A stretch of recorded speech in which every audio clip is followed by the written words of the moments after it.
काँग्रेस प्रदेशाध्यक्ष हर्षवर्धन सपकाळ यांनी नागपुरात पत्रपरिषदेत मुख्यमंत्री देवेंद्र फडणवीसांसह महायुती आणि निवडणूक आयोगावर निशाणा साधला। सपकाळ यांनी मुख्यमंत्री देवेंद्र फडणवीस यांना गुंडे आणि असभ्य राजकारणाचे मास्टरमाइंड म्हणत आगपाखड केली। भाजपवाले देवाभाऊ म्हणत असतील, पण विकास कामांच्या नावाखाली जो काही घोळ सुरू आहे त्यानुसार त्यांचं नाव टक्का भाऊ असायला हवं असं ते म्हणाले।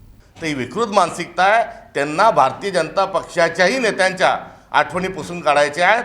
फक्त दोन, अमित शाह आणि नरेंद्र मोदी यांचीच पूजा करायची, हे त्यांचं असणारं धोरण आहे।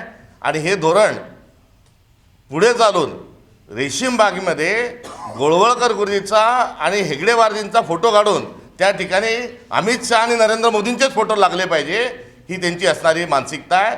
त्यांना संघाच्याही नेत्यांचा आणि संस्थापकांनाही त्यांना त्यांचे नाव पुसायचं आहे आणि त्यांना फक्त नरेंद्र मोदी, अमित शाह या दोघांचा टेंबा मिरवायचा आहे, अशी असणारी ही मानसिकता आहे। आणि या मानसिकतेला महाराष्ट्रामध्ये त्याचं नेतृत्व हे देवेंद्र फडणवीस करतात आहे। असभ्य स्वरूपाचं राजकारण करत असताना केसांनी गळा कापणे म्हणजे काय, लोकांना अपमानित करणे म्हणजे काय, गुंडागर्दी वाढवणे म्हणजे काय, या सर्वांचा बोलवता धनी हे देवेंद्र फडणवीस आहे। या संपूर्ण कंपूचा, या टक्का भाऊचा आम्ही निषेध करतो। निवडणूक आयोग पारदर्शी निवडणुका होऊ देत नाही, हे गेल्या काही निवडणुकांमध्ये जाणवलं। बोगस मतदार वाढले। मतदानाच्या 48 तास आधी प्रचार बंद होतो, पण गेल्या निवडणुकीत सकाळी 7 वाजता मतदान असता रात्री 10 पर्यंत प्रचार करू दिला। हा आदेश वादग्रस्त आहे। सत्ताधाऱ्यांना मतदारांना पैसे वाटता यावे यासाठी हा निर्णय घेतला असल्याचा त्यांनी आरोप केला। मनपा निवडणुकीत देखील बाप बडाना भैया सबसे बडा रुपया या तत्वावर भाजप काम करत असल्याचं ते म्हणाले। गुन्हेगारी प्रवृत्ती आणि ड्रग्ज सारख्या विषयातून हे सरकार पैसे कमवत आहे आणि सर्व पैसे घेऊन 50 खोके एकदम ओके सारखा एक नारा महाराष्ट्रामध्ये याच सरकारच्या काळातील याच विद्वानांनी दिलेला आहे।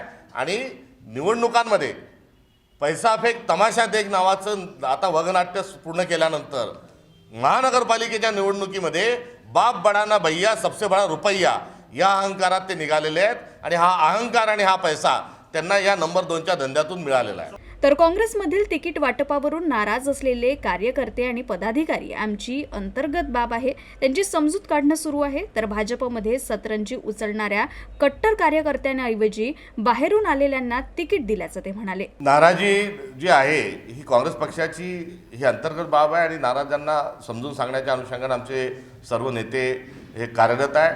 मात्र यावेळेस आपल्या सर्व माध्यमांनी जे दाखवलं ते भारतीय जनता पक्षाची काय हाल झाले आणि कसे लोक रडत होते आणि कोणाला वेळेवर किती कसे तिकीट दिले, हा भारतीय जनता पक्षाच्या सतरंजी उचलणाऱ्याला बाजूला ठेवलं गेलं आणि आयत्या वेळी आयात करून लोक टाकल्याचा मुद्दा जो आहे हा मोठा आज राजकीय ऐरणीवरचा विषय आहे।